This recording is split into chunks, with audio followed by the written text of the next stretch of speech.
jotain! The playground of space is too small for two. Taistelemme viimeiseen asti. Se on valpallinen.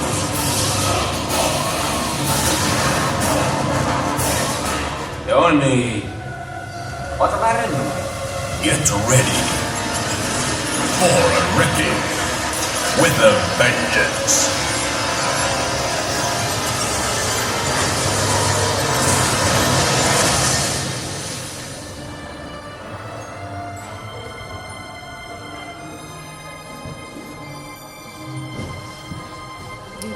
Great spaceships, better than in Star Trek. Yeah. And Yeah, explosions better than in Star Wars. Thank you. Yeah. Yeah. I mean, that was something that we did. As I told you, really, we had the place we shot this in was maybe the size of this place, from the monitor to the wall. It was Samuli's mom's basement, and we had put there basically a blue carpet, a carpet that was painted blue, and it was filling the background there. And there we stand for 7 years, and we created this masterpiece. It's really it's an interesting film in a way, because it was something that we wanted to really much to do. We had absolutely no money, no skills, no script, no actors, no equipment, nothing. But we started to turn over to the internet and asking people from the internet to help us. If somebody has a camera, could you help us? Can somebody help us with the script? Could you come and act here on this film and all that stuff? So it was a community project. It was actually the first ever made collaborative film in a way, and we started to do this collaboratively with the internet in 1998, when internet was actually quite new. Before snakes on a plane. Yes, before that, before a lot of things. And we did Star Trek for 7 years, released on the internet in 2005 for free distribution. It became the most viewed Finnish film ever, with 8 million downloads in just not a very long time. And this is what angers many filmmakers from Finland. How did the Trekkies take it? They took it really well, because that was also the time when Star Trek was, 1998. What was it? Was it Enterprise then? I think Enterprise might be. Yeah. Or White was later. No, but I think it was. The funny thing was that it was the time when there was Babylon 5 and Star Trek both on the television, and everybody was fighting like which one is more realistic, Star Trek or Babylon 5.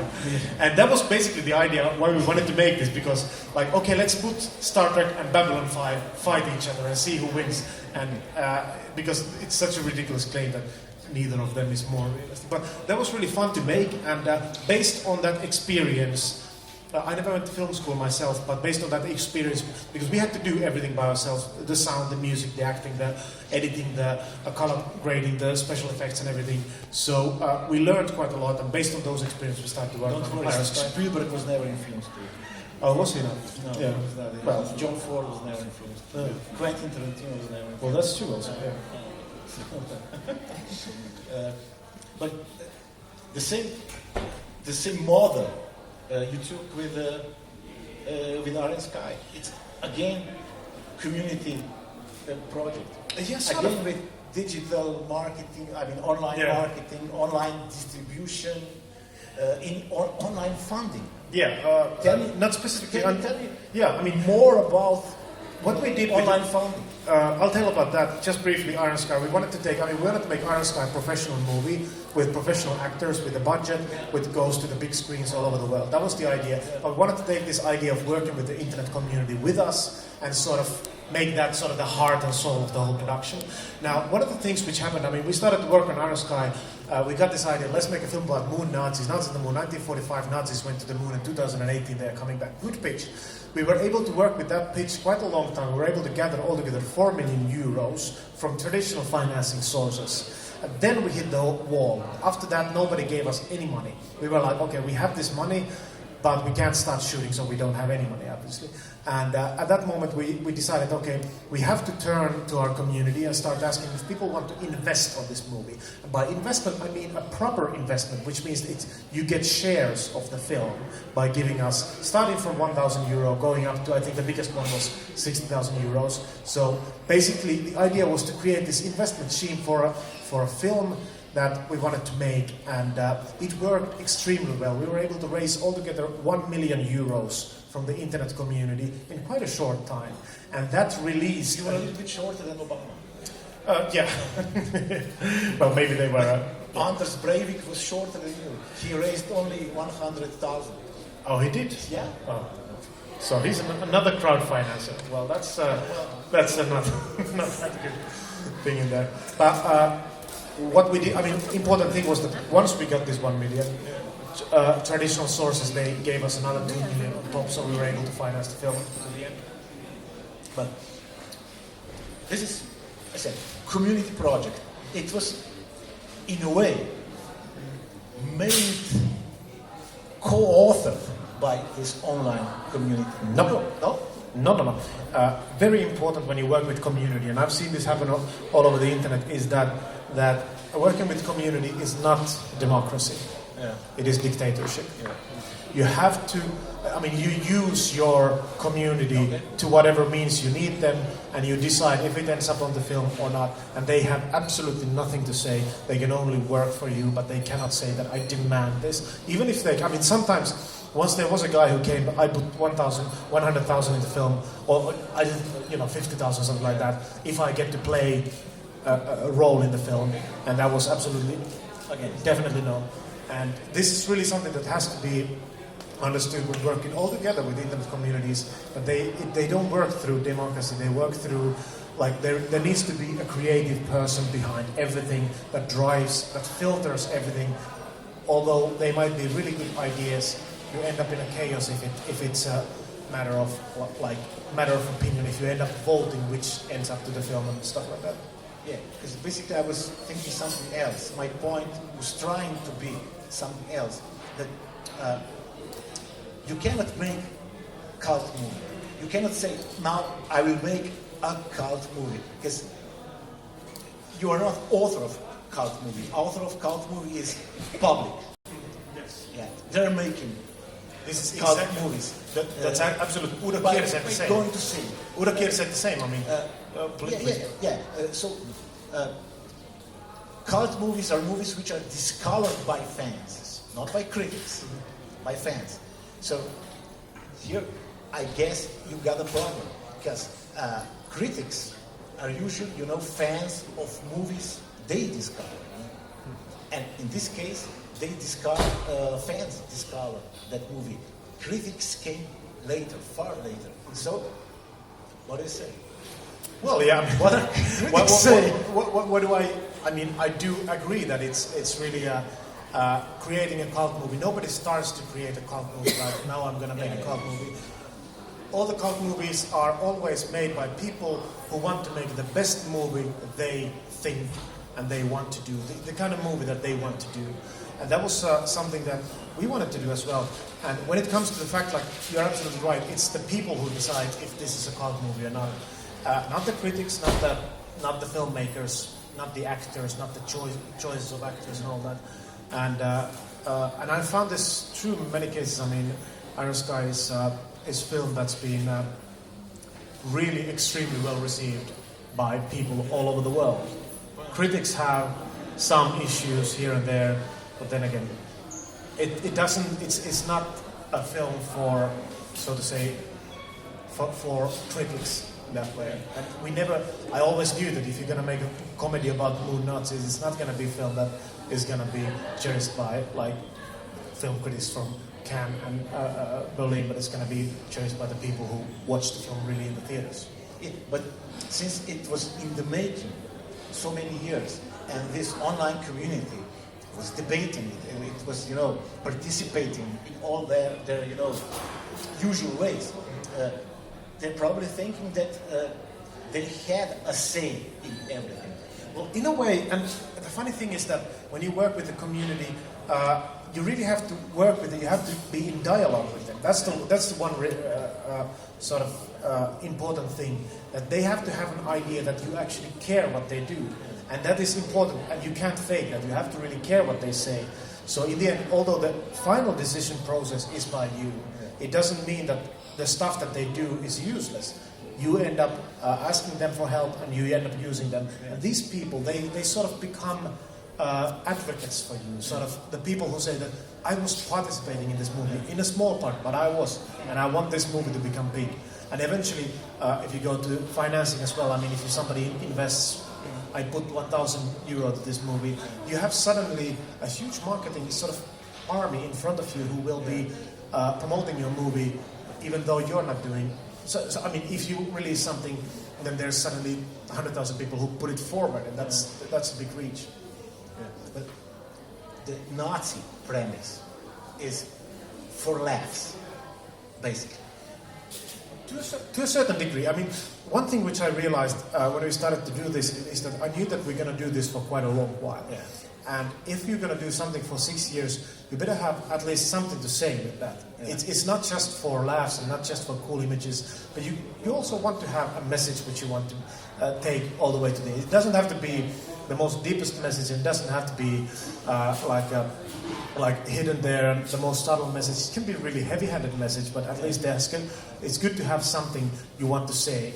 So, but with Nazis, we chose the Nazis not so much of the fact that they were the Nazis in the 1940s, but also rather with the fact that we wanted to play with the idea that let's imagine a totalitarian culture like that is stuck in a completely environment where there's no enemies, where there's no basically there's nothing else but the idea that one day we will come back and get those people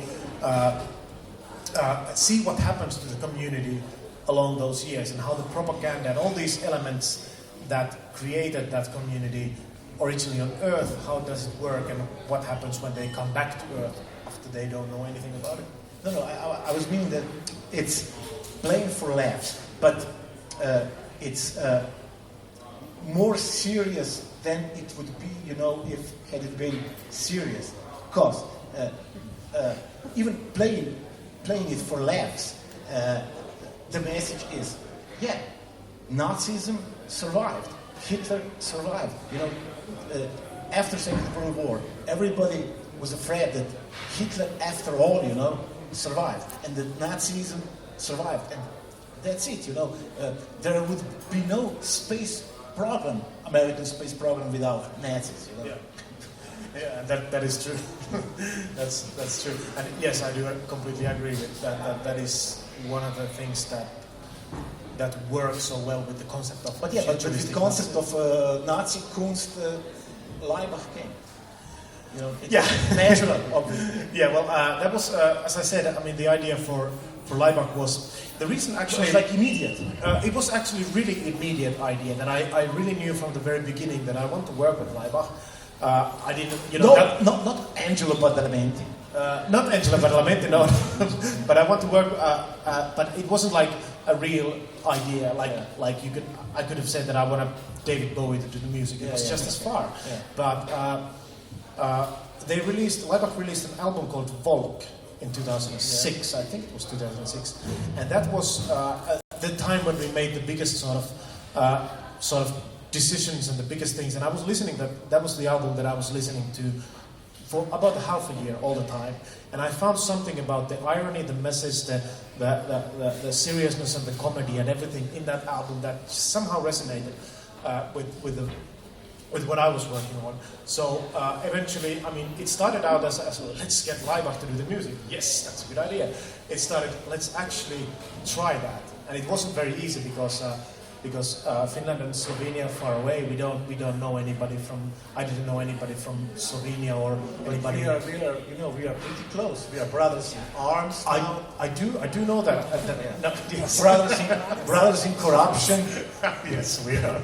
But yeah, I know Finns like to pride themselves a non-corrupted country. Yeah. That's not very true nowadays, is it? Never heard before about our deep relation, deep-seated relation. Yeah. So. Thanks to that deal and that existence, we found Leibach. Kdo kaj se vključil s kakšnim vprašanjem? Goras, kaj kaj zaprašati?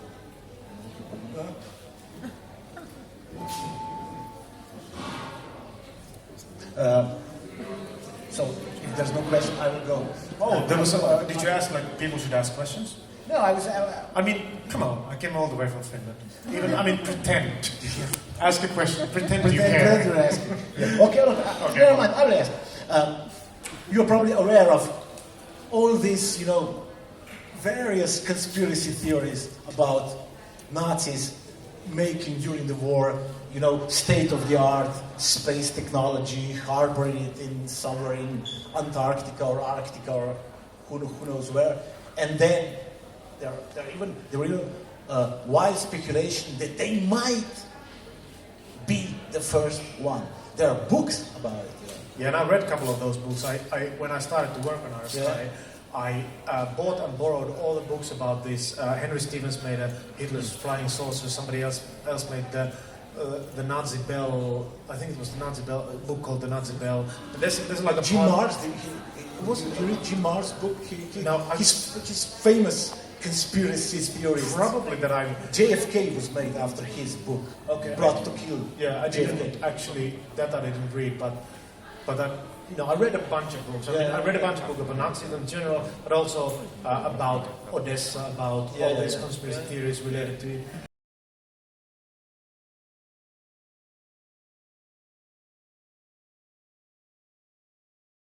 Stuff that, it almost makes sense. And this is what I kind of wanted when I did Iron Sky, was that, especially with the design of the film, like spaceships and the moon base and all, like where they get their energy, where they get their oxygen, their water and all that. I wanted to make it like it's almost as if it could be true. The premise itself is so crazy, so you don't have to go too crazy with the actual tech. And I really enjoyed that because, I'm a nerd myself and a geek myself, and all my friends, working on this film, they're 100% nerds, and we really enjoyed the fact that, we get to think about things like, if, there's not real anti-gravity, but if there was anti-gravity, how would you create it? You read this book about the Nazi Bell, and then the Glock or whatever that kind of is called, then you understand this kind of circular motion, yada yada, and all that. It was a big, we enjoyed just creating those things. Have you seen Dead Snow?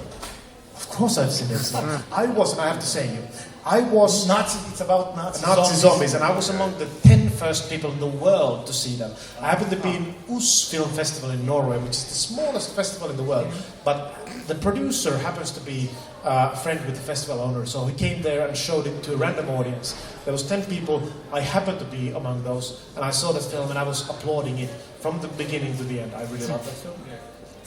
But in 30s people were laughing at Nazis, Yeah. And even Chaplin.